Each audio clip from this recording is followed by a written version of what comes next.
Hi hello friends, పండుగ రోజు నేను చేసిన బొబ్బట్లు ఎంత బాగొచ్చాయంటే టేస్ట్ కూడా చాలా బాగుంటుంది. ఒకసారి ట్రై చేయండి. ముందుగా శనగపప్పుని బాగా నానబెట్టేసుకొని కుక్కర్లో ఒక 2 విజిల్స్ వచ్చేంత వరకు ఉడికించుకోసుకోండి. తక్కువ వాటర్ వేసి ఉడికించుకోండి. ఎక్కువ వేసుకున్నారంటే అది కొంచెం మెత్తగా పడిపోతుంది పూర్ణము. నేనైతే ఏమ్స్ కుక్కర్లో చేసుకుంటున్నా. వాటర్ తక్కువ వేసి ఉడికించుకుంటున్నా. అప్పుడైతే మనకు కొంచెం గట్టిగా వస్తుంది పూర్ణము. ముందుగా ఒక ఎడల్పాటి బేషన్ తీసుకొని ఇందులో 1/2 కేజీ మైదా తీసేసుకొని కొంచెం ఉప్పు పసుపు వేసి బాగా కలిపేసుకోండి. కొంచెం మెత్తగానే కలుపుకోవాలన్నమాట బొబ్బట్లకి. ఇక్కడ ఉడికిపోయిన తర్వాత మిక్సీ జార్లో బెల్లము అలాగే ఈ శనగపప్పు వేసేసుకొని ఏలకులు కూడా వేసుకొని మిక్సీ పెట్టేసుకోండి.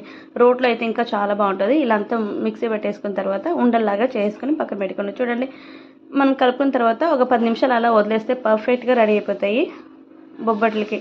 ఇలా కొంచెం మెత్తగానే ఉంటేనే మనకి ఇలా ప్రెస్ చేసేటప్పుడు జారుతుంది అనమాట. గట్టిగా చేస్తే చపాతీ కర్రలో దుద్దల్సి వస్తుంది.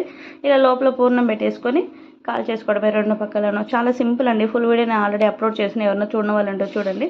చూసారు కదండి బొబ్బట్లు ఎలా చేసుకోవాలి ఇంట్లోనే. మీకు మందంగా కావాలంటే మందంగా ఒత్తుకోవచ్చు, లేకపోతే పలుచగా కావాలంటే పలుచగా కూడా ఒత్తుకోవచ్చు అనమాట. అలా పేపర్ వేసి ఒత్తేసుకున్నారంటే చాలా ఈజీగా చేసుకోవచ్చు. ఏఎంసీ కుక్కర్లో చాలా సింపుల్గా మనం ఏదైనా చేసుకోవచ్చు అండి. ఏఎంసీ కుక్కర్ నుంచి డీటెయిల్స్ కావాలంటే స్క్రీన్ పై నెంబర్స్ని కాల్ చేసి ఫుల్ డీటెయిల్స్ తెలుసుకోండి. వేడి వేడి బొబ్బట్ల పైన నెయ్యి వేసుకొని తింటే సూపర్ ఉంటుంది. మీరు ట్రై చేయండి. వీడియోస్